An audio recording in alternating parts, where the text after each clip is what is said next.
Ladies and gentlemen, good day and welcome to the Kotak Mahindra Bank Q3 FY2026 earnings conference call.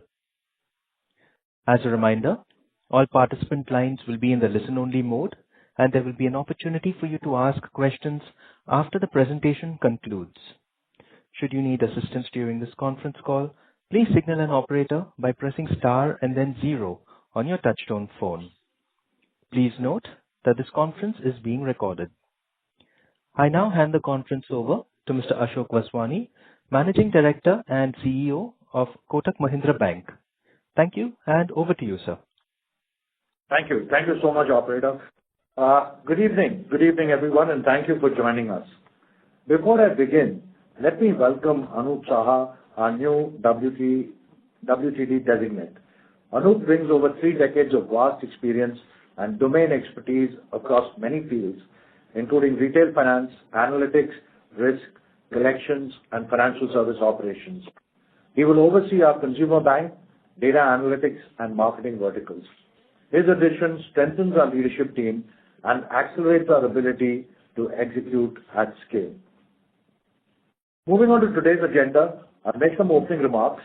Devang will cover the numbers in detail, Pranav the deposit franchise, Yomesh consumer assets, Manish commercial banking, Paritosh wholesale banking and institutional businesses, and finally Jerry will update you on our subs. Let me first talk a little bit about the macroeconomic environment. The global landscape has become more volatile.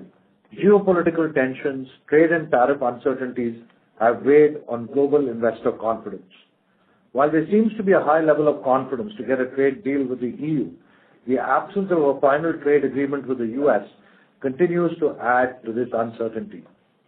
We have seen unprecedented strengthening of gold and silver and outflows from India by FIIs to other markets that are perceived to be more attractive to foreign investors. However, the Indian economy continues to demonstrate strong and stable growth.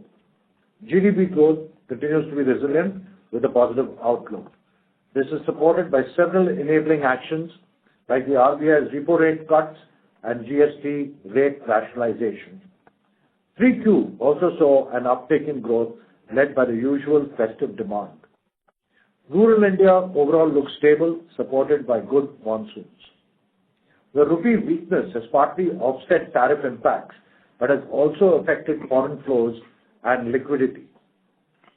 With respect to capital flows, while FIIs have been net sellers, domestic institutional investors have provided support with around $24 billion in inflows in Q3 FY26, reinforcing the savers to investors trend. This is also evident in the strong IPO pipeline expected for calendar 2026.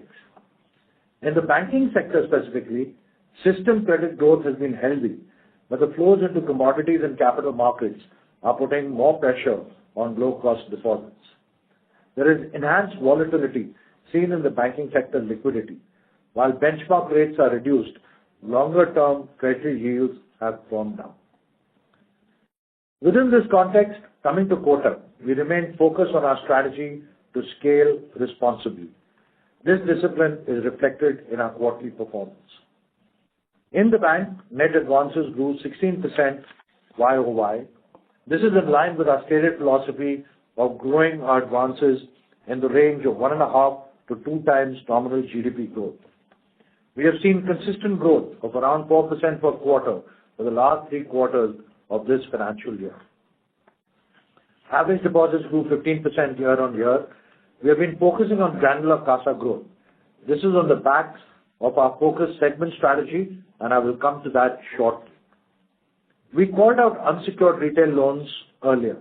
We said we would grow gradually and responsibly, with the unsecured assets growing in absolute terms in the first instance. And that's exactly what we have done and will continue to do so. The bank's NIM continues to be healthy at 4.54%, supported by a low cost of funds. Credit cost, as indicated previously, continues the downward trend, supported by our updated underwriting models and enhanced collection efforts. Credit costs are down sequentially from 93 basis points in Q1 to 79 basis points in Q2 and now 63 basis points in Q3. But within this, we continue to watch the retail CV segment carefully. Overall, we expect normalization of credit costs to continue, though at a more moderated pace.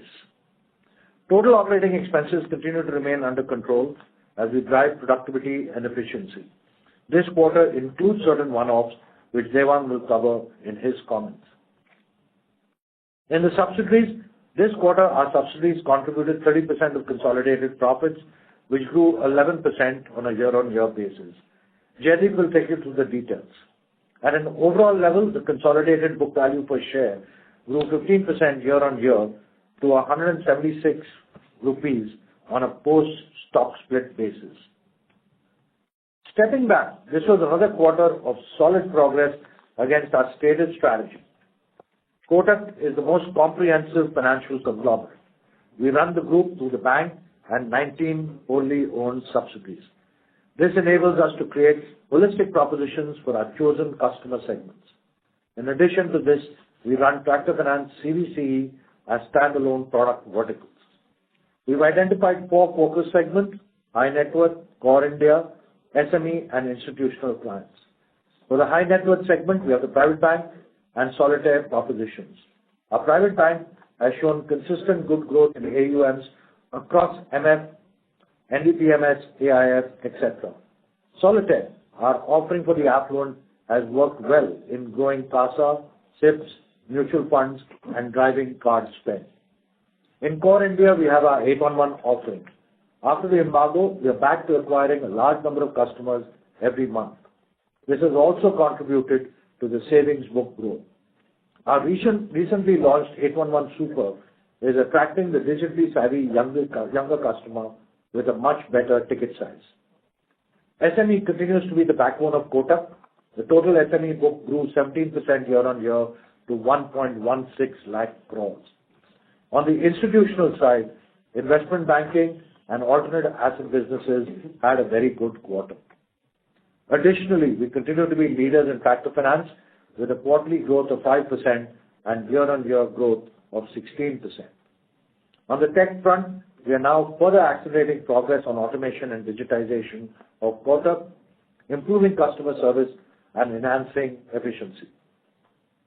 This covers the entire gamut of the customer life cycle and our various channels across sales offices, branches, call centers, and digital channels. These efforts have allowed us to grow the balance sheet without corresponding headcount growth. We have made significant progress on strengthening technology resilience and recalibrating credit risk. Our strategy is clear, execution is progressing well, and we are seeing good traction in customer acquisitions, deposit, and asset levels. The above results are a reflection of our continued progress against the execution of our strategy of driving scale for relevance without diluting our DNA of risk prudence and profitability. With that, I'll hand it over to Devang to walk you through the numbers in detail. Thank you, Ashok. Good evening, friends, and wishing you all a happy new year.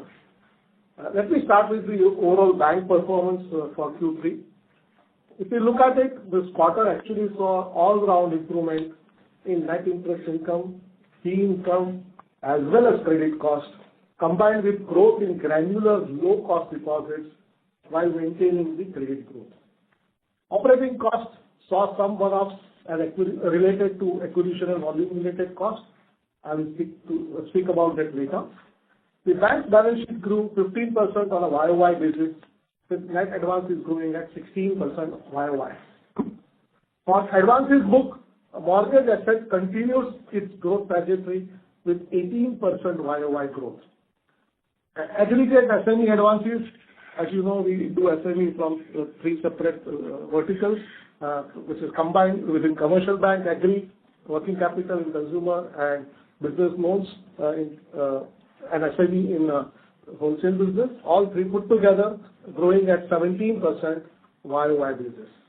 The bank was able to retain its leadership position in tractor finance business with 16% YOY growth. Absolute unsecured retail loan book growth showed gradual growth as we had indicated. We remain cautious in growing retail commercial vehicle book while addressing the credit concerns.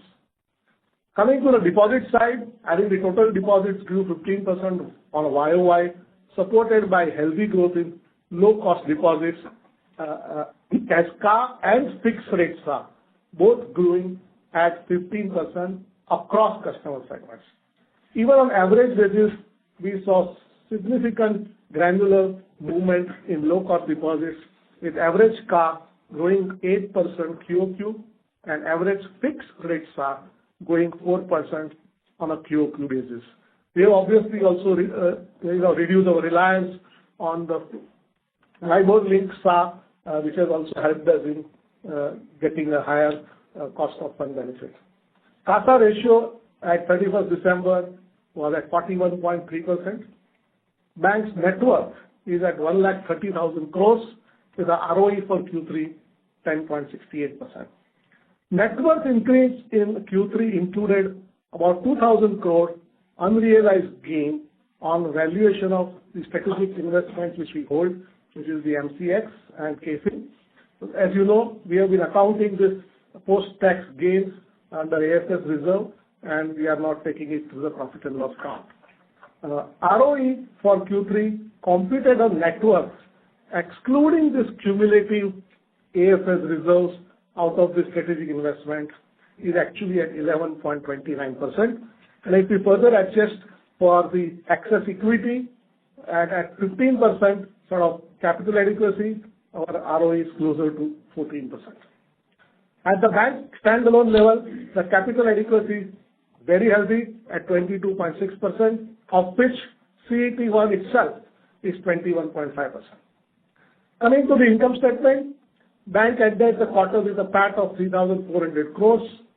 Q3 includes high cost on account of new labor code related provisions, which at the bank standalone is 96 crore pre-tax business. Adjusting for this, profit actually grew 8% on a quarter-on-quarter basis. NIM for the quarter remained at 4.5%, which is same as last quarter, despite the 50% repo rate cut in the quarter June. During the quarter 3, we also saw a higher short-term liquidity, which was deployed in treasury assets. If we exclude those short-term earning assets, our NIM actually improved to 4.58%, up 4 bps during the quarter. Cost of funds reduced by 16 bps during Q3 at 4.54%, driven by low-cost deposits and repricing of maturing term deposits.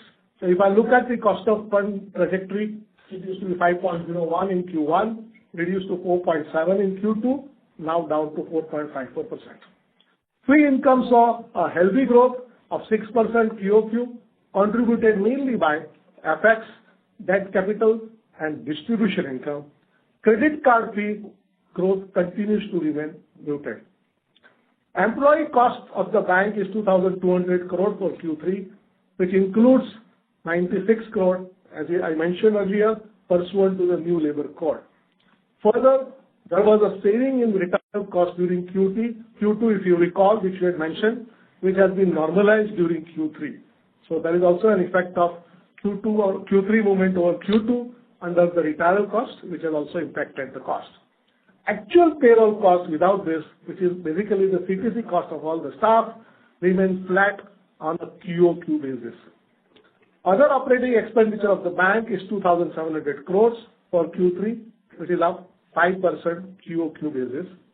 However, to further analyze that, it includes marketing spend during the festive period on brand promotions. Further, this quarter saw a significant increase, which is seasonal factor, on the tractor finance disbursement. And as you know, there is a higher brokerage we should pay in tractor finance, which is accounted upfront, and that also resulted in the acquisition cost going up. There was also an increased acquisition in 811 products, which also increased the volume-related cost.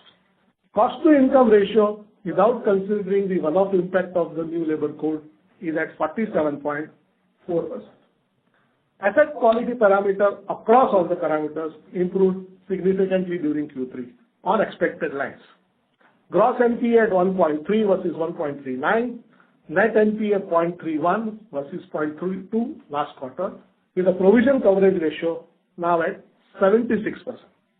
Credit cost for Q3 reduced to 63 bps, down 16 bps QOQ from 79 bps in Q2. As you recall, Q1 credit cost was at 91. While delinquencies in unsecured retail business showing improvement, we remain cautious on retail commercial vehicle segment. Slippages for Q3 were 1,600 crores, which includes 257 crore that got upgraded within the same quarter. The slippage ratio, therefore, improved to 1.34% from 1.41 in Q2. Coming to the consolidated performance, with respect to group companies, capital market subsidiaries showed growth with increased volume and improved market share. Our AMC business, including the trusteeship company, continues to perform well with growth in AUM. Insurance business, which got impacted by GST regulations changes in Q2, has normalized in the current quarter. Our consolidated customer assets are at 5,98,000 crores and our AUM managed by the group is now 7,87,000 crores. Both grew at 15% on a YOY basis. Q3 26 consolidated profit after tax is 4,900 crores, grew 10% from 4,400 crores. Q3 profit PAT is after the new labor code impact of 128 crores. 128 crores is the pre-tax cost at the group level, equivalent to 96 crores, what we took it in the bank. ROE at consolidated level is at 11.39% and ROA for Q3 is 2.10%. The consolidated net worth of the group is now 1,75,000 crores. Our capital adequacy continues to remain strong at group level at 23.3%, with CET is 22.4. The book value of the share is 176, which has grown by 15% YOY, and this obviously the book value is after considering the split of the shares. With this, I hand over to Pranav to take you through the highlights of the deposit franchise. Thank you. Devang has taken you through the numbers. I will now take you through the underlying strategy of the bank deposit franchise. As outlined earlier, our strategy to serve the customer focuses on three levers for growth: consumption-led, investment-led, and asset-led in a cost-effective manner. Customers are now highly digital, expecting real-time, frictionless engagement across every touch point of the bank. We are providing and curating journeys to capture following customer behaviors, which trends across high net worth, mass affluent, and core India, and that is 1 billion Indians. Number one, consumption-first mindset. We are leveraging spending patterns to create relevant banking opportunities. Number two, savers to investors. We are tapping into the shift from savers to investor via SIPs, DMAT, and trading accounts to build CASA granularly and sustainable growth onto it. Liabilities opportunity from asset. We are building a banking ecosystem around customers having asset relationship by offering aspirational products. Our propositions are capturing these behaviors and providing enhanced experience to new-to-bank customers as well as adding value to our existing customers. On current account, our average current account balances grew by 14% YOY this quarter. Our focus on the self-employed customer base continued to show momentum in a new acquisition, contributing to the overall balances and long-term value creation. In addition, the focus on customer collection and payment flows drove the growth in throughput and liability balances. On savings account, our average fixed rate savings balances grew 12% YOY. In savings account, our focus continues to be on high net worth, mass affluent, and core customer segments, supported by a comprehensive relationship-led approach that values customer engagement across Kotak's ecosystem, including liabilities, investments, insurance, and loans. Kotak Solitaire, as spoken by Ashok, that proposition was launched in Q1 and is designed to execute the above-mentioned strategy through quality acquisition, deeper relationship, and sustainable deposit growth. We have observed an uplift in new to affluent customers with increase in relationship value primarily driven by deposits and investments including mutual funds, SIP and other asset building products. This trend is visible across both newly acquired and existing customers. Kotak 811, our flagship digital banking proposition, continues to accelerate customer acquisition and digital service at scale with speed and simplicity. It gives Kotak granular, sticky and low-cost deposit through seamless digital onboarding and app platform. Kotak 811 Super Savings Account is a first of its banking proposition based on cash flows, not on average monthly balance. It offers 5% cashback on debit card spends. It is specifically designed for core India customer, young, aspirational and value conscious. Term deposit we grew by 17% YOY and 4% Q on Q. Our distribution strategy continues to deliver omni-banking experience by leveraging physical, digital and virtual channels. The virtual banking platform bridges branch and digital services with personalized, scalable 24/7 customer engagement. This approach helps us in enhancing operational efficiencies and effectiveness of remote banking services. Our ability to serve customer at both acquisition and service stages has been improved due to decongestion and digitization of processes across branches and all other channels. Our focus remains on maintaining a balanced mix of savings, current, active money and term deposit to drive sustainable growth in liabilities in a cost-effective manner. I now hand over to Vyomesh to take you through consumer asset business. Thank you, Pranav. I'll take you through the highlights of the consumer assets. At a macro level, the demand environment of consumer assets remained favorable, supported by stable economic activity and improving customer confidence. Our customer asset portfolio delivered 16% growth year-on-year and 4% growth sequentially, led by strong momentum in MSME segment, reinforcing our strategic focus on balanced high-quality expansion. Mortgages. Mortgage loans comprising of home loans and loan against property continue to register healthy growth of 18% year-on-year and 5% quarter-on-quarter. The home loan market continues to be price sensitive. However, our strategic focus on deepening customer relationship and positioning home loan as an anchor product for the affluent segment continues to drive steady traction. This approach enables us to increase wallet share from existing customer, helping in cross-sell into liabilities, investments, and other core banking products. The home loan portfolio has demonstrated reasonable growth and remains a key area of focus. The loan against property segment, largely serving the MSME customer base, continues to show strong momentum, supported by healthy borrower demand and our disciplined approach to underwriting. We maintain a strong position in this segment, supported by ongoing investment in process improvement, enhanced credit assessment, and an elevated customer service.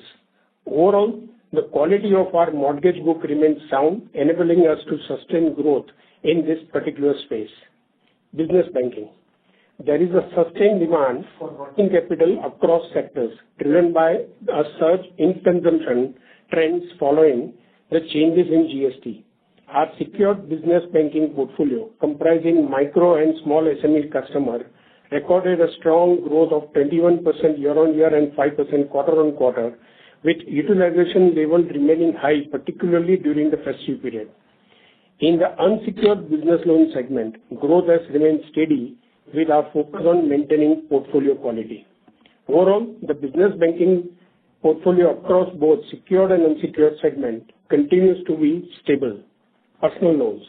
Our organic personal loan business continues to be the main driver of our growth in retail unsecured portfolio. Disbursements have stayed strong, led by salaried customer segments, supported by wider range of digital lending journeys. Credit quality remains stable, helped by better analytics, sharper underwriting, and stronger risk controls.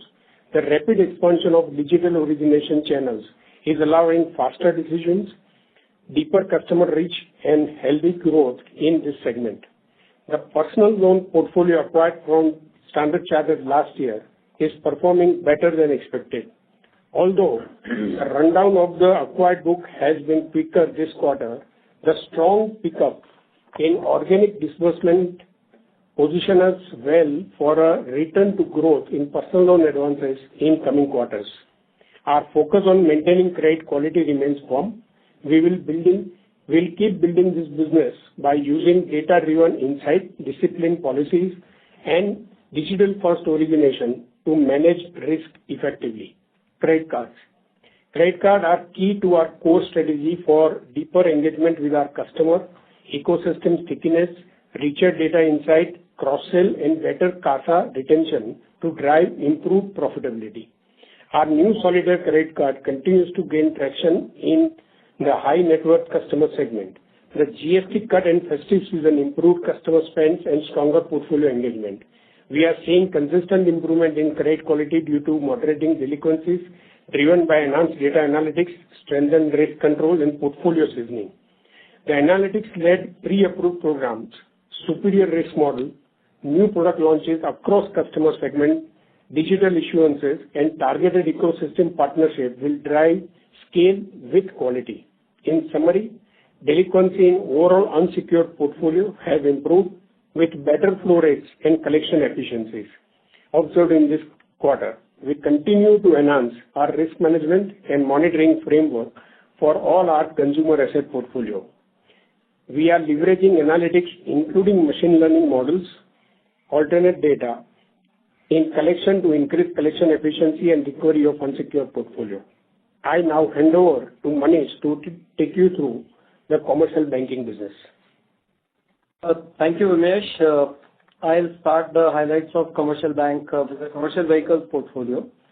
The CV industry saw a sales growth of 22% YOY and a 21% QOQ growth on account of growth across medium, light, small commercial vehicles. The growth was primarily due to reduction in GST and price hike announced by OEMs effective 1st of Jan. We continue to maintain our overall market position with an appropriate customer segment mix ranging from fleet operators to retail. As we had mentioned last time, we continue to witness some stress in the retail CV segment. Hence, over the last few quarters, we have substantially tightened our underwriting and have reduced our disbursements to this segment. We have strengthened our collections accordingly. The portfolio built over the last few quarters is showing better performance in terms of early delinquency trends, and hence we expect improvement in overall portfolio performance over a period of time. We'll continue to focus on building our business cautiously through calibrated risk interventions while keeping a close watch on certain customer segments. Construction equipment. The construction equipment industry sales continued to witness negative growth, 14% negative YOY in Q3 and negative growth of around 10% for YTD December, primarily impacted by slower infrastructure activity as well as project execution challenges due to early and extended monsoons disrupting equipment deployment as well as tight state government cash flows delaying infra execution. Industry-wide, the institutional buyers and mid-sized contractors continue to show resilience, whereas small contractors and first-time users and buyers are navigating a slightly more tightened liquidity phase. Given this environment, our disbursements were broadly in line with industry trends, and we continue to maintain a strong position in the market. Improved cash flow released by state governments, local bodies, municipal corporations, strong and expeditious project award by the government, and higher budgetary capex allocation in the upcoming budget will be key for the industry numbers to pick up in the coming quarters. Tractor finance. The tractor industry sales saw 22% YOY growth and 19% QOQ growth in quarter 3, primarily due to GST rate cut, government support on subsidies, and favorable rural sentiment due to good monsoon. Monsoons extending into early November as well as soft agri-commodity prices has had some impact on the cash flows of the farmers.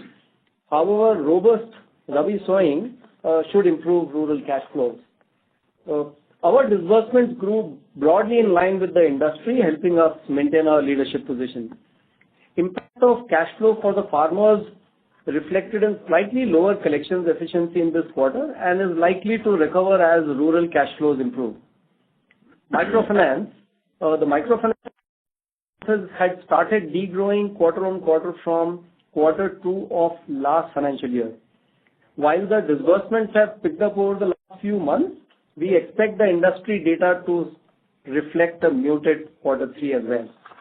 Our retail microcredit book has remained flat quarter-on-quarter, primarily due to scheduled repayments offsetting the current disbursement rate. The portfolio quality for business origination through a risk profile-based underwriting models is performing quite well. We expect disbursements to gradually improve from this quarter and the portfolio performance to continue to get better in the coming quarters. We have also started covering our microcredit loan disbursements under CGFMU Credit Guarantee Scheme. Post-merger of BSS and Sonata in October, we are working towards integrating the overall franchise to serve our customers more efficiently across all geographies. Agri business group. The Agri SME book saw a YOY growth of 12% and a quarter-on-quarter growth of 8%, supported by pickup in working capital utilization and a strong growth in new-to-bank customer acquisition. The quality of book continues to remain good. In this segment, we will continue to grow our new customer acquisition across Agri clusters and focus on providing holistic solutions to these customers through a one Kotak approach, addressing borrowing needs, transaction banking, investment, and protection needs of our customers.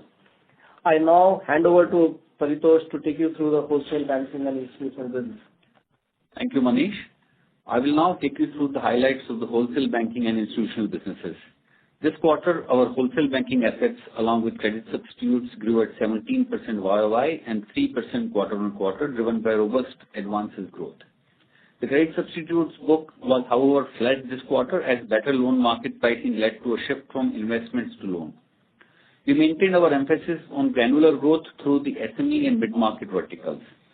In corporate SME, new business momentum remained strong with stable spreads.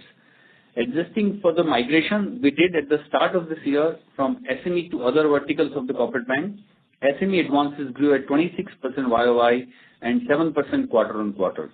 SME remains a core strategic pillar, and our ongoing investments in technology projects such as CRM, loan operating system, and digitization of customer journeys are helping reduce turnaround time and improve productivity.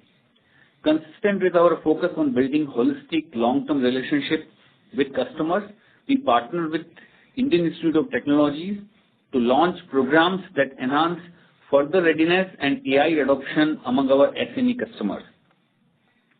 Our mid-market portfolio too continues to scale rapidly.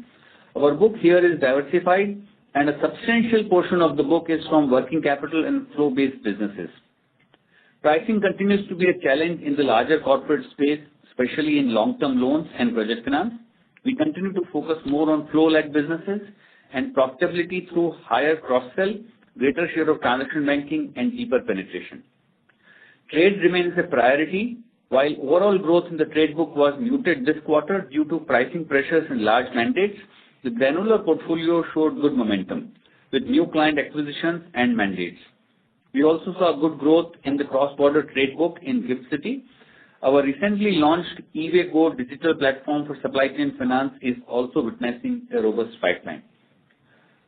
Our asset quality across customer segments continues to be robust, and we saw minimal slippages this quarter. We continue to enhance returns and profitability through liabilities and fees. There was an uptick in DCM volumes and revenues this quarter, driven by successful completion of large transactions across corporates, real estate, and infrastructure. FX revenue also grew, aided by both corporate and institutional flows. We continue to focus on increasing our share of customer collections and payment flows. This quarter, overall number of transactions and throughput have grown well. This was complemented by capital market transactions, including escrows, dividends, buyback, resulting in healthy average liability growth this quarter. Investment in technology, including the launch of a dedicated escrow platform and enhanced API capabilities, have further strengthened our systems. Our unified corporate portal, FIN, is seeing good customer adoption. This quarter, we automated the working capital loan disbursement, dealer financing, and servicing on fin. The wholesale bank continues to work closely with the investment bank and institutional brokerage businesses to improve corporate and investor coverage. Together, the group is able to maximize opportunities across custody, escrow, FX, financing, and primary market activity, and deepen relationships across this franchise. This quarter was an active quarter for these businesses with several marquee IPOs and advisory deals. In capital markets, the investment bank managed 11 IPOs and 3 QIPs, raising a cumulative of about 74,000 crore, and in advisory, the investment bank advised on 5 transactions with a cumulative deal value of about 26,000 crore. The institutional brokerage business also maintained its Tier 1 ranking with most global FPIs for their India investments and with leading domestic mutual funds and insurance companies, and gained volume share in a challenging market. Custody balances at the bank also showed growth this quarter in both the offshore and domestic custody space. We remain focused on onboarding new custody clients, including through GIFT City. Overall, the wholesale banking and institutional businesses remain in good health, delivering acceptable ROE and demonstrating resilience across market cycles. I now hand over to Jaideep to take you through the subsidiary businesses. Thank you, Bhinder. Good evening to all. Let me talk about our subsidiaries now. In Q3 FY26, our subsidiaries reported profit of 1,453 crores, up 11% YOY and 19% sequentially. This strong performance meant subsidiaries contributed a healthy 30% of consolidated profits for the quarter, underscoring the depth and resilience of our conglomerate model. It enables us to capture shifting financial trends through cycles and retain profitability within the group. Our 4 engines of growth that enable us to meet customer needs across the financial spectrum are banking and lending, capital markets, asset management, and protection. Starting with the lending subsidiary, our largest contributor, Kotak Mahindra Prime, our auto finance business, delivered PAT growth of 15% YOY. Its customer assets grew to 43,244 crores with a YOY growth of 13%. KMIL and KIDF saw muted performance in the quarter, hence the total PAT for lending and related subsidiaries degrew on a sequential basis but was up 6% on a YOY basis. Turning to the capital market business, last year was an extraordinary period for capital markets with buoyant volumes driving strong profits in our capital market subsidiaries. The first half of this year was tepid, but Q3 has bounced back with our PAT up 31% sequentially. Given the high base in the previous year, the PAT was down YOY. In Kotak Securities, our overall market share increased to 13.5% from 11.5% on a YOY basis. And its market share in the MTF business was about 14% as of December 31st, 25. As mentioned by Paritosh earlier, our institutional equities business and the investment banking business have had a very healthy round of market share, with Tier 1, the institutional equities business being a Tier 1 broker for global and domestic institutions, and KMCC acting as investment bankers for high-quality mandates. Turning to the asset management business, Kotak AMC and Trustee Company saw a growth of 31% on a YOY basis and 22% on a QOQ basis. The total domestic MF AUM increased by 20% YOY to an average of 586,610 crores as of 31st December 2025. Kamal, Kotak Alternate Asset Managers Limited, is one of the largest domestic alternate asset managers in India, with total funds raised since inception of $11.08 billion. This quarter, we found successful strategic exits in the portfolio, which is reflected in the profitability.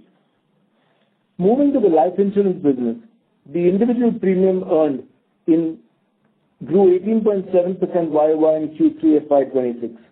Our retail sum assured recorded a 75% growth in Q3 FY26 due to increased focus on the protection segment aided by GST relief provided to customers.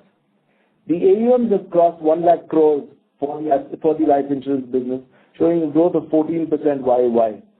Kotak Life continues to maintain a solvency ratio of 2.3x as against the regulatory requirement of 1.5x. Q3 FY26 is flat on a YOY basis on account of GST and one-time labor code impact. In conclusion, let me reiterate that our unique strength lies in our breadth. We manufacture every major financial product as a group, with subsidiaries that not only build and distribute through their own channels, but also leverage the bank's distribution strength. Our 100% ownership allows us to retain full alignment and profits within the group, and also capture emerging opportunities across financial markets as trends evolve. I will now request the operator to begin the Q&A session.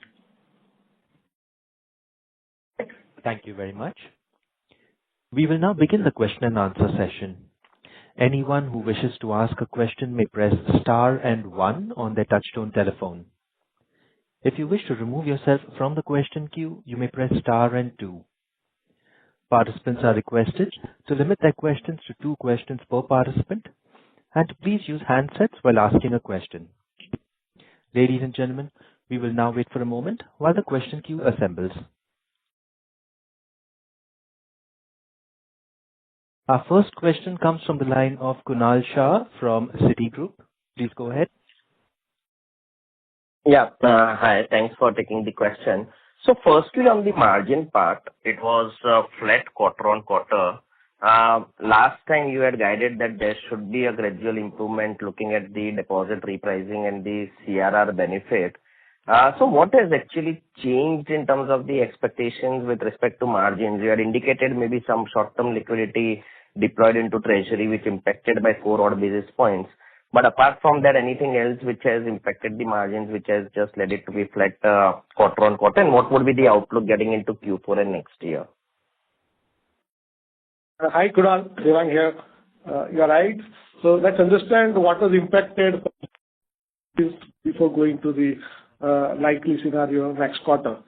So this quarter, of course, the yield got impacted, the floating rate yield got impacted by the 50 bips cut in the June, of which the effect came in the Q3 at our expected lines. However, this was offset and also by partially the CRR rate cut which happened during Q3, and of course the repricing of deposits where we saw the cost of funds reducing from 4.70 to 4.54. As against that, Kunal, as I explained, we also saw a lot of IPO-related short-term funds available in the bank, and that obviously got deployed in the treasury assets, which are typically lower-yielding assets for a short period of time, and that effectively brings down the averages of the funds available and impacts the NIM mathematically. So if I effectively remove the effect of this short-term funds, which was significantly higher compared to the Q2 on average basis as well, the NIM improvement is actually 4.58 as against the average which got arrived at 4.54. Now the second question, how do we see the outlook going forward? I think Q4 we will obviously have the impact of the 0.25% rate cut, bips cut on the in the Q4 floating rate advances as well. However, the repricing of deposits, of course, will continue in the Q4, but at a lower pace.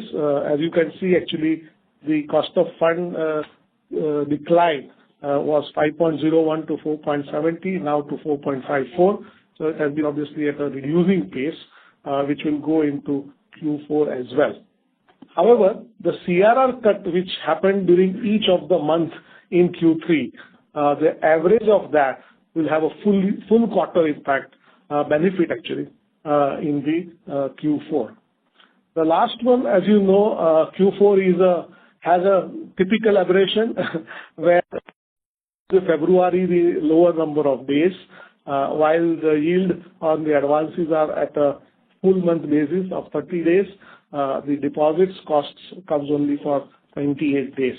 This does bring some sort of a kicker in the NIM, which is aberration, which gets, of course, corrected in the Q1. So, assuming no further rate cuts, in February, I think we will see a moderate increase in Q4 and NIM, as I explained. But I think more realistic and stable NIM is something which will, we'll be able to sort of estimate going forward from Q1 once the aberrations are also removed and we have a clearer picture. We are already seeing some of the tightening in the liquidity and the rates in the term deposits hardening. As against that, we also expect to see some growth in the unsecured business, and let's see how it plays out and impacts before. Sure. Yeah, that helps. And the second question is with respect to credit cost. So eventually now we are seeing the specific credit cost coming down to 63 odd basis points. You indicated some stress continuing on the retail CV, but otherwise, are we comfortable on PL, credit card? Has MFI also maybe almost picked out and you should see the benefit? And where should we ideally see the credit cost trajectory going forward? Yes. So the credit cost reduction is on the expected lines, and as I explained, the unsecured businesses, which is the microfinance, credit card, and personal loan. If I look at each of them, the microfinance and personal loan credit cost actually has started decreasing, and that's actually the benefit which is sort of you are seeing. Credit card obviously has plateaued and it's not showing any increasing trend. So the primary reason for the reduction in the credit cost is on account of unsecured business credit cost coming down. On the commercial vehicle, I think we are now saying we are cautiously observing it. We are hopeful that it will plateau down during the Q4 and then we'll see how it operates. But I think the good news is that the unsecured credit cost is behind us now, and that's what is effectively resulting in the reduction what we saw during the quarter. So what should be the steady state credit cost number now after having achieved 63 basis points? Do we see improvement to 50, 60 basis points over a period, maybe over next 12 months period? So Kunal, if I just step back, pre-COVID, if I look at my credit cost, where of course my unsecured percentage is also lower, I was hovering around 0.4, 0.45. As you increase the mix of unsecured credit cost, obviously credit cost on a standalone basis might show an increase, but I think it also gets you a higher return. So given that the mix of unsecured will gradually go up, it obviously has to be higher than the historical what we used to have. But clearly, even in Q4, we expect the credit cost to further gradually go down and the trend continuing during Q1. Thanks. That's helpful, yeah. Thanks. That's all from my side. Thank you. Thank you. Our next question comes from the line of Rikin Shah from IIFL Capital. Please go ahead. Hi, good evening, everyone. I had 4 questions. So the first one is on CA, and you alluded to some benefit from capital market, but even the average CA balances, even on sequential basis for last 2 quarters, have been improving. So how much of this would you really be attributing to the capital market, and how should we think of stickiness of this deposits? So that's the first one. Hi, Rikin. Hi. Yeah, hi, Rikin. This is Saritosh. See, in our wholesale business, we have a large number of customers who are from financial segment, which is custody, private equity funds, mutual fund, insurance companies, all of them. While there will be some and also capital market business gives us deal CA. Some of these things are consistently one or the other customer keeps giving us this CA. So even if this is deal CA, this is a regular and consistent deal CA which keeps coming to us from multiple set of customers. So I would say there is a tendency of this business to be more sustainable with some degree of volatility. Just to add, the current account average growth is not only wholesale deposit. I think the consumer current account also granularly grew, including the SME business, which also contributed.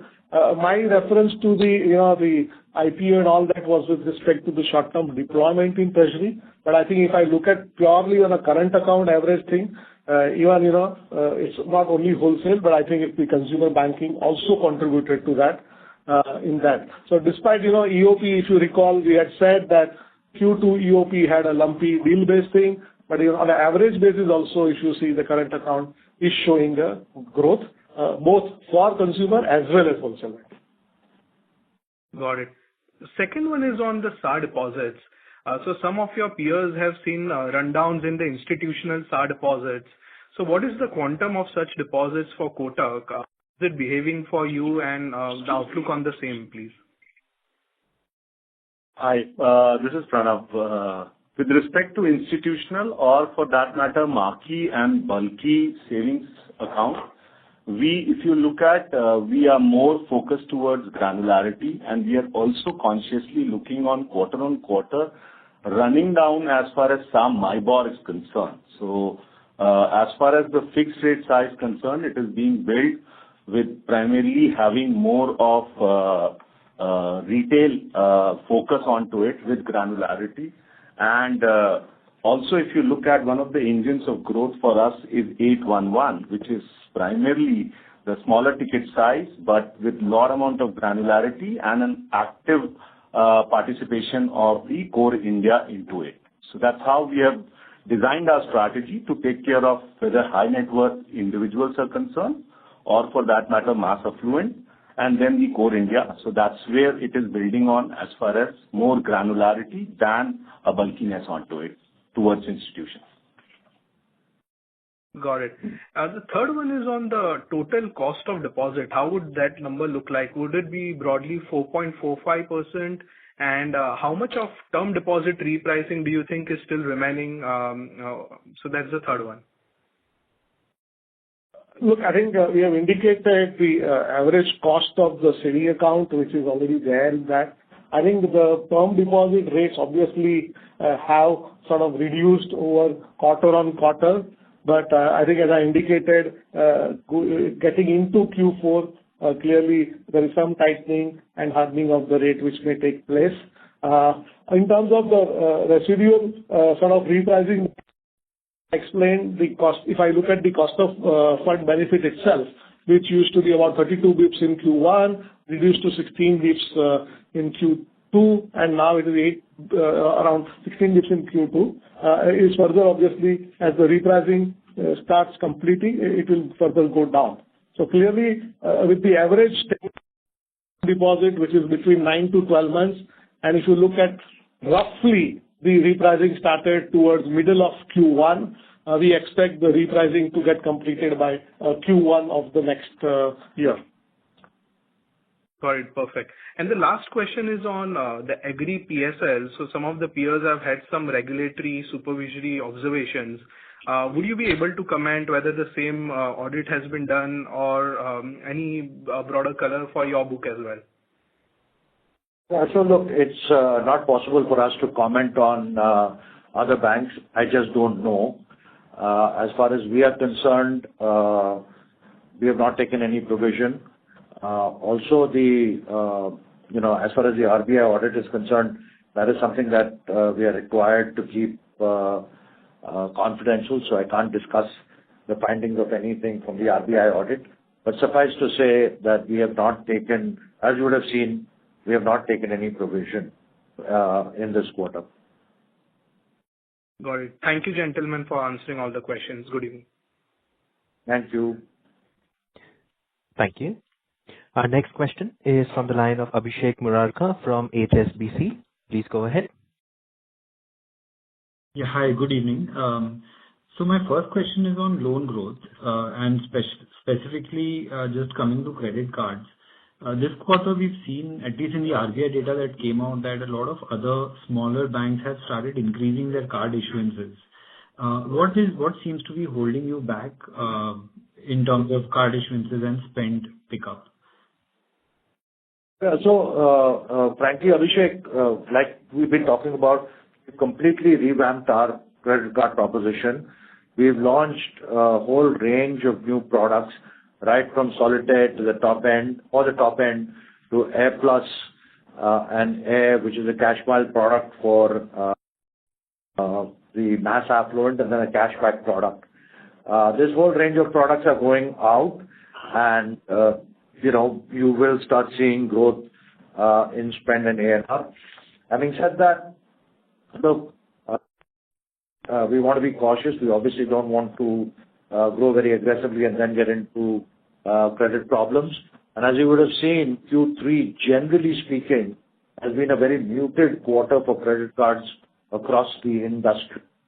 So we'll see, in the first instance, we will see spend on the cards go up as we ramp up acquisition, and then we will see A&R build over a period of time.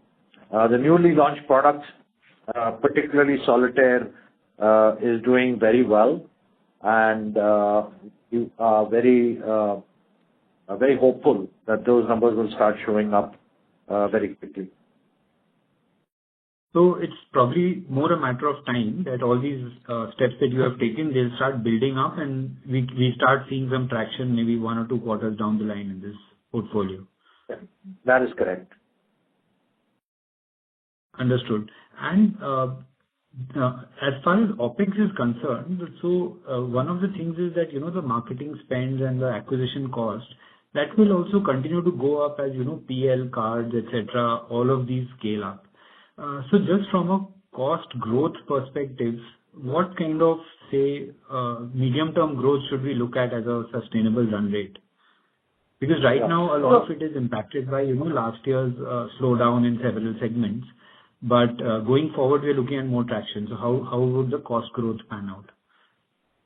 So Abhishek, think about it this way, that, we want costs to go up when we are acquiring new customers in 811, in affluent, new cards, new tractor loans, and stuff like that. Those costs, frankly, are good costs, and let them kind of go up. That will be offset by a lot of our effort in automation and digitization, where we are trying very hard and working feverishly to improve efficiencies and our customer experience. And obviously, as we kind of grow the acquisitions and grow, the marketing costs and things like that, you will see income go up as well. I don't think we can really talk about a kind of, guidance on either cost-income ratios and stuff like that. But effectively, that is what we are trying to drive. Anything you would add, Devang? Yeah, just to build up on that, one data point, while Ashok rightly mentioned, the acquisition costs are obviously volume related, which we obviously want to grow with our philosophy of growth for scale. But I think if I look at the fixed costs, and let's say the CTC, which is the payroll cost of the staff, which is effectively around 60-65% of the total cost, between Q3, Q2, it has remained flat. So while we are spending on acquisition, new businesses, I think the fixed cost is where we are clearly controlling. And, some of the investments in technology, which we have been continuing, is now sort of helping us to, rationalize some of those things. Yeah. No, absolutely. I don't look at cost as any negative item as such. It is a necessity for growth and revenue generation, of course. But just as a thought process, if you're expecting, let's say, mid-teens, high-teens, whatever, loan growth, costs would lag it substantially by 3-4 percentage points, or you could see, more operating leverage as in cost growth being much slower than loan growth. So just how do we think about these two? And, then that can give a sense of the jaws going forward. So I'm just trying to get some understanding there.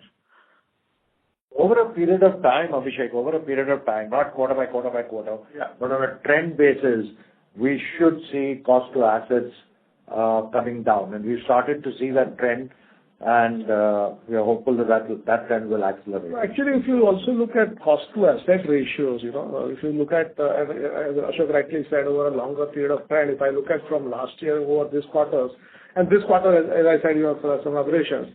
Actually, it has come down. It used to be above 3%, which is now down to around 2.7 and 2.5 sort of range, right? So it is always coming down that's a good way to look at as an indication, as a cost to the asset build-up, basically. I think it's already on this way. And certainly would like to further improve that as we go along, right?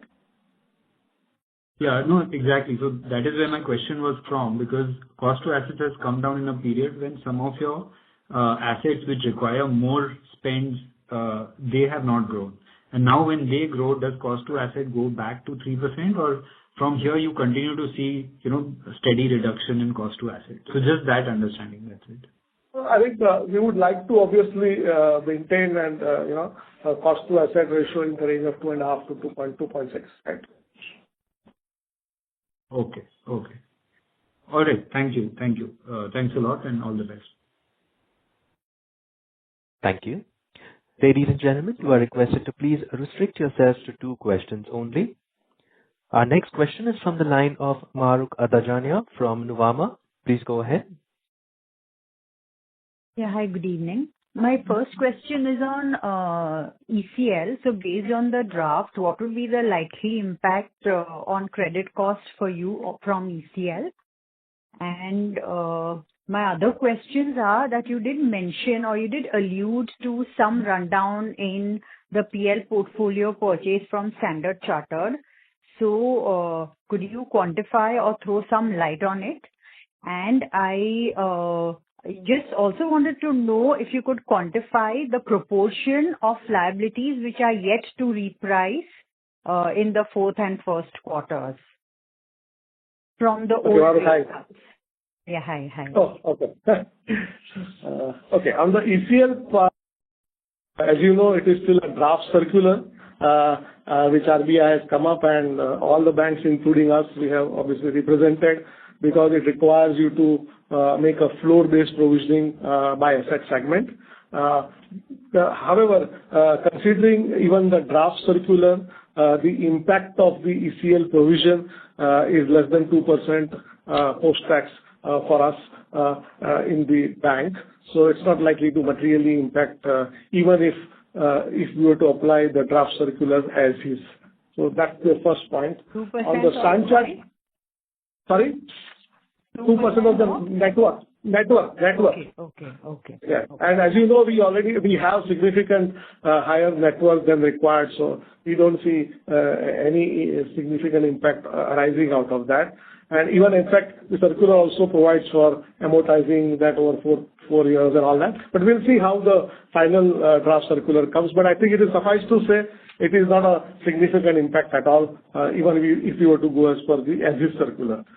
Coming to the Standard Chartered portfolio, which is there, now I think the residual portion which remains is not very significant, is less than sort of 1,500 crore approximately, and about 20% of what it was. So I think it will run down over the next 2 quarters in that sense. The third portion, what you said, is on the repricing which is left, which I partially answered earlier. As you had mentioned, the term deposit average maturity is about 9 to 12 months, and we expect the repricing to effectively complete during the Q1 in that sense.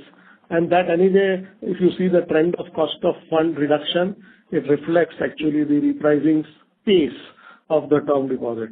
So that's how I look at it going forward. Okay, thank you very much. Thank you. Thank you. Our next question comes from the line of Piran Engineer from CLSA. Please go ahead. Yeah, hi team. Congratulations on the quarter and also on hiring Mr. Saha. Just firstly, getting back to the current account thing, our growth for the last 2 quarters was good. Last quarter was even better at 8%. Is all the pickup in growth due to the capital markets business, or some structural changes we've made due to which current account growth is picking up? Hi, Pranav.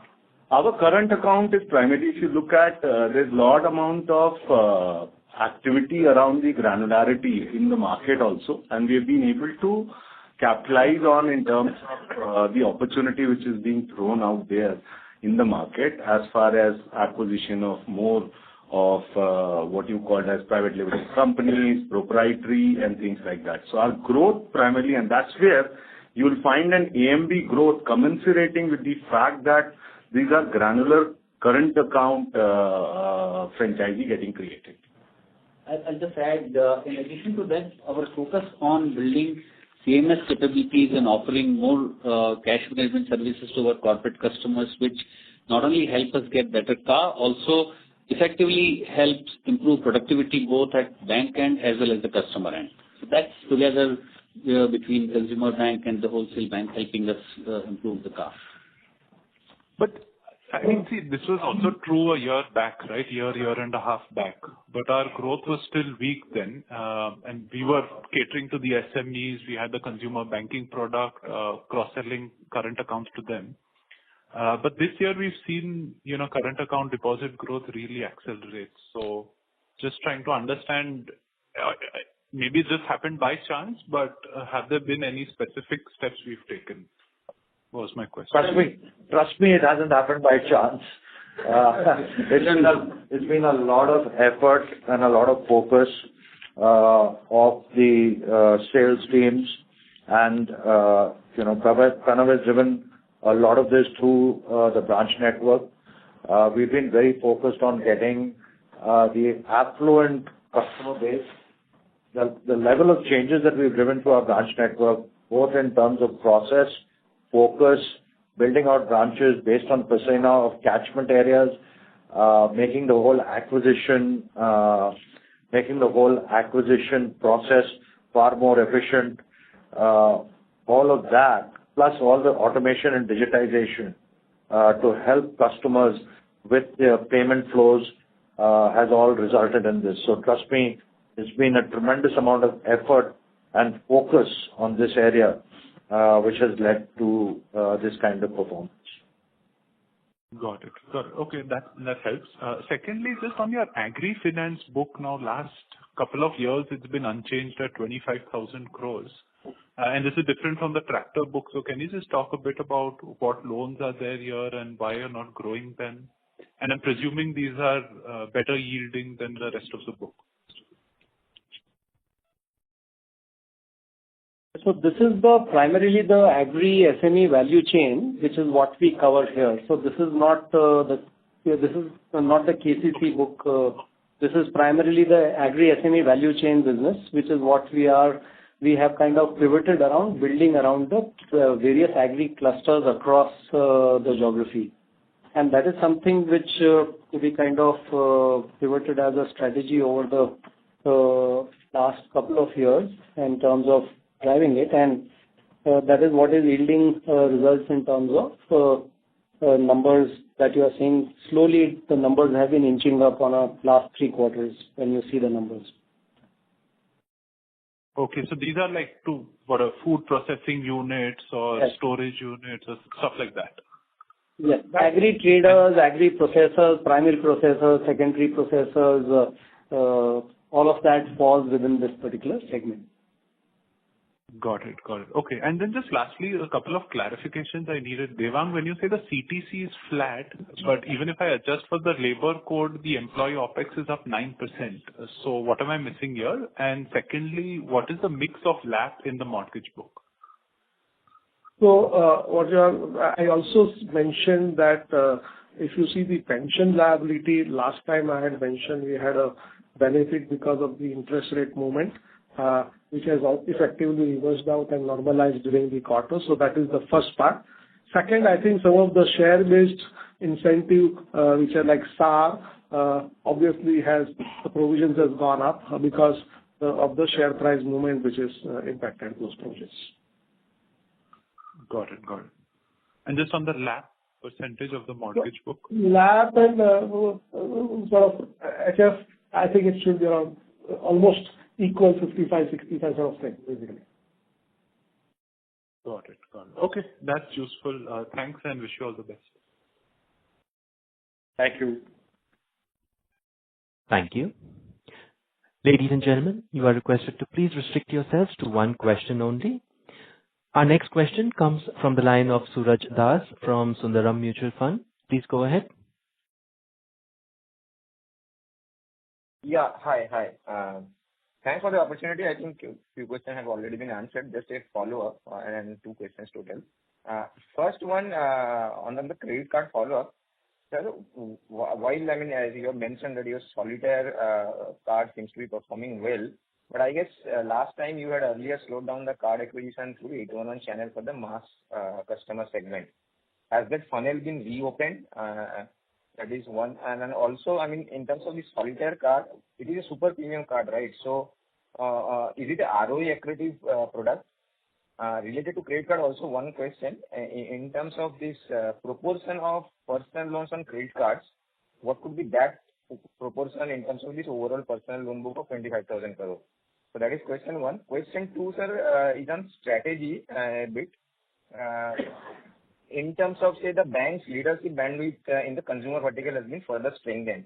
In that context, do you have any plans, say, to expand or rejig the consumer bank's product portfolio? I mean, are there any products which are probably not key focus areas or maybe growth drivers today, or maybe you are not offering currently, but you see becoming incremental growth drivers over time? And the last question, sir, in terms of this IDBI deal, what would be your comments since now government has finally invited this?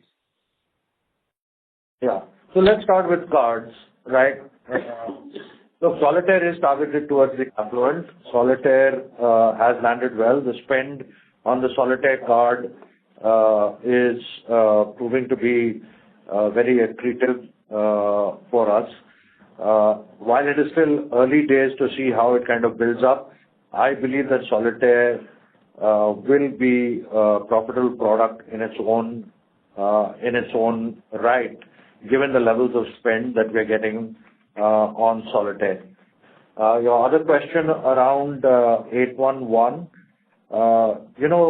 at one point in time, we had done a lot of experiments with the 811 kind of customer base, and those experiments did not entirely work out well for us.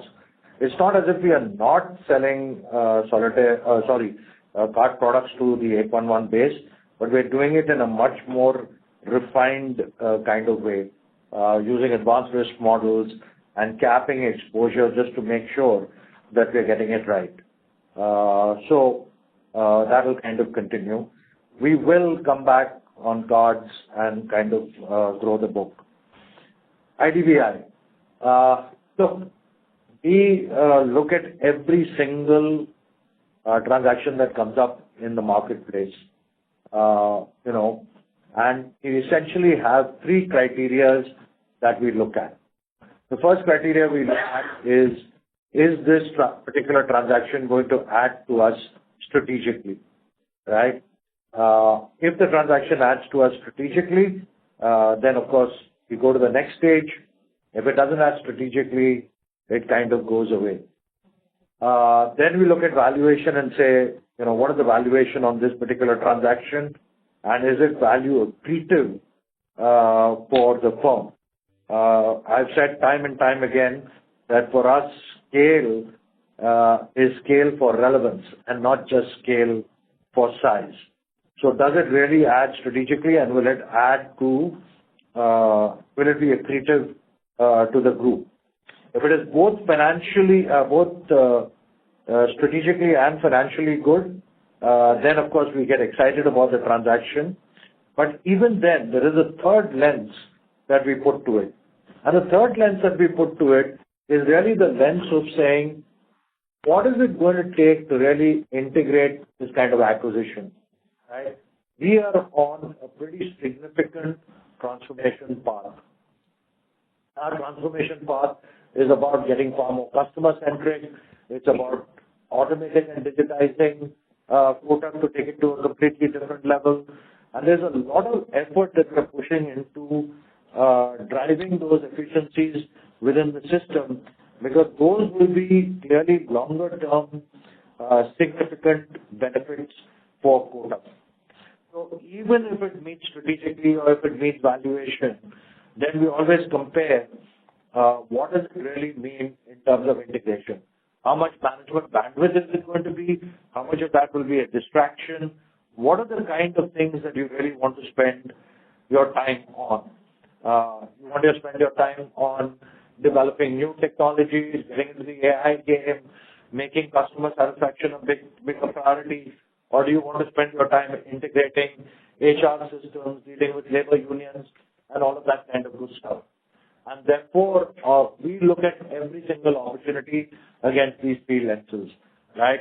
And whichever opportunity comes up, we will continue to look at it against these three lenses and then weigh up whether it makes sense for us or does not make sense for us.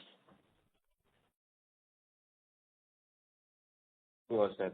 And sir, those two questions are on the strategy on the consumer bank and the PL on cards. On the consumer bank, look, our stated strategy is all about identifying focus segments and going aggressively after the focus segments to get disproportionate market share, right? We've launched a solitaire proposition. We've got a great proposition in the private bank. For India, we've got a great proposition in 811.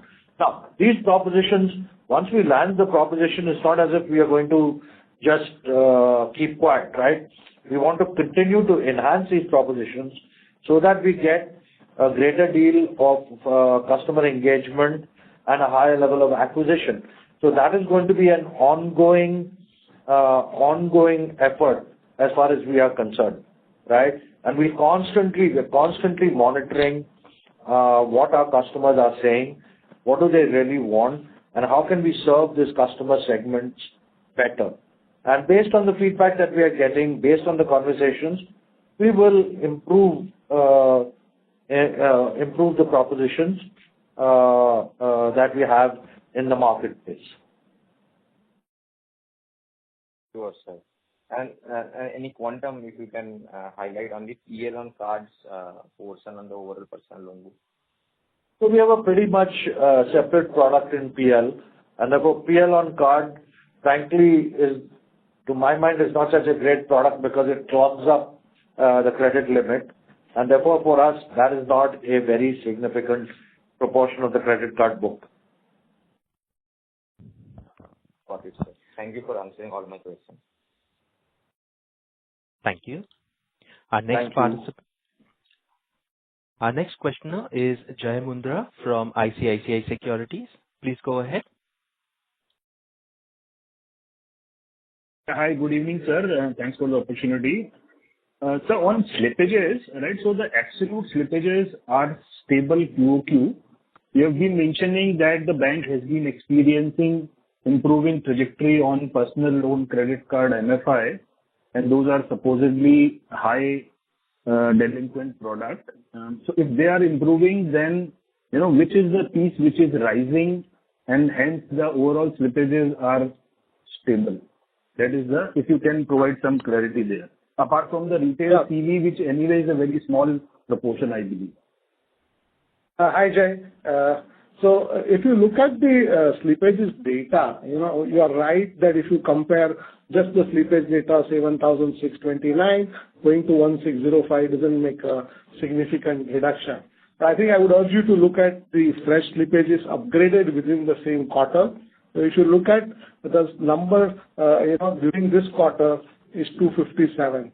So effectively, while 1,605 crore is a gross slippage which we entered during quarter, of which 257 actually also got cured during the quarter.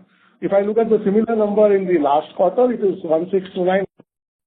So if I consider the upgraded portion also as a part of the slippage, actually it has come down by about 100 crores on a quarter-on-quarter basis. So that's the first part. Second piece, I think, yes, slippages are a combination, but I think in terms of the unsecured businesses, they are indeed coming down. But I think it's the commercial vehicle and some of the rural-related advances and CV, commercial retail, which is effectively sort of bringing it down during the quarter. Sure, sir. And lastly, on one Kotak, right? So we have been, as we have been saying that we are a unique positioned financial conglomerate. But if I look at the core fee income, despite, you know, industry-leading loan growth and deposit growth, but the fee income growth, core fee income growth has been much weaker or much smaller than the loan growth and even in absolute basis, despite all this, you know, conglomerate strategy. So, is there anything which is when can we expect the core fee income going more or less similar in terms of business growth? Or so far, was there any obstacle? Thank you. Two things, Jay. One, obviously, the fee income consists of a combination of a whole host of things, starting from foreign exchange income to DCM income to life insurance distribution income to mutual fund distribution income, and other such products as well. If you look at the fee income growth on a QOQ basis, you started seeing green shoots with a 6% growth on a quarter-on-quarter basis. Now, as I said, that this is something which has been started, we've been talking about for maybe about 2 or 3 quarters now, and it's not immediate that you will see the results, but a 6% quarter-on-quarter number is, I would say, a beginning, and we just like to keep growing on that, hopefully on a quarter-on-quarter basis. And I think it's beyond the fee line also, right? I mean, look, there's no question about getting referrals for assets, and it's also not only just from the subs to the bank. It's also from not only bank to the subs to the bank, but also bank to the subs. So I think we've got to look at it on a little more holistic basis. Right. Thanks. And I think, sir, if you could repeat what you said in response to the, that we have strengthened the consumer banking management bandwidth. Any products that you would like to sort of rehash or reintroduce or introduce or scale up over the next few quarters, years? Thank you. Yeah. So what I said was that, look, ultimately, it's not so much about doing a particular product. It's more about the propositions that we've landed for our various customer bases, right? And strengthening the proposition. So we land the proposition with a certain set of products and services, and then we are constantly monitoring what customers say about that proposition. And based on the feedback, we continuously strengthen the proposition so that it becomes more meaningful and more engaging for our customers. And we will continue to do that. There will be things that will land, which will have resonated with customers, and then there'll be other things which may have not resonated, or there'll be feedback, and we will twist and adjust the propositions to take care of those things. Sure, sir. That helps a lot. Thank you, and all the very best. Thank you. Thank you. Our next question is from the line of Chintan from Autonomous. Please go ahead. Thank you for taking my questions. I'll restrict myself to one question. Devang, you mentioned that rates are tightening and competitive dynamics might not be as good in the fourth quarter. Do you not think the RBI measures will help there? Or is the tightening, for you strong enough that we should be a little wary of how the dynamics play out in the fourth quarter? I think, Super high. My comment was also based on the initial liquidity in the system data, which is we are seeing. Of course, you are right. Some of the measures have been taken by RBI currently.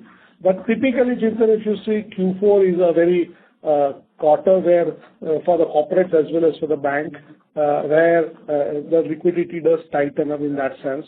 So it was more based on what we saw for the first 10 days of January.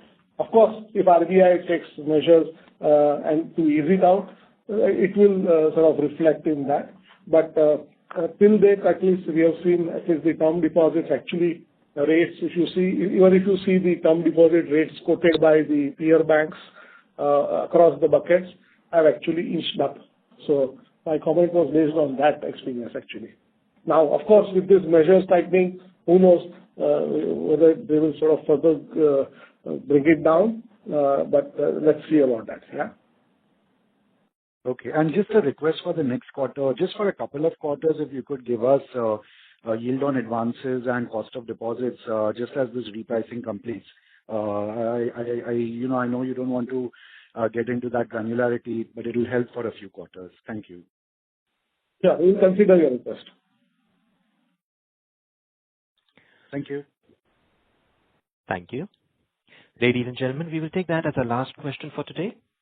I would now like to hand the conference over to Mr. Ashok Vaswani for closing comments. Over to you, sir. Thank you so much. Thanks, everybody, for joining us. Much appreciate doing this on a Saturday evening. And I look forward to seeing you all again in approximately 90 days. Thank you so much. Bye-bye. Bye. Thank you. On behalf of Kotak Mahindra Bank, that concludes this conference. Thank you all for joining us. You may now disconnect your lines. If you found this video helpful, please like, share and subscribe to Concall India for latest upcoming Concall.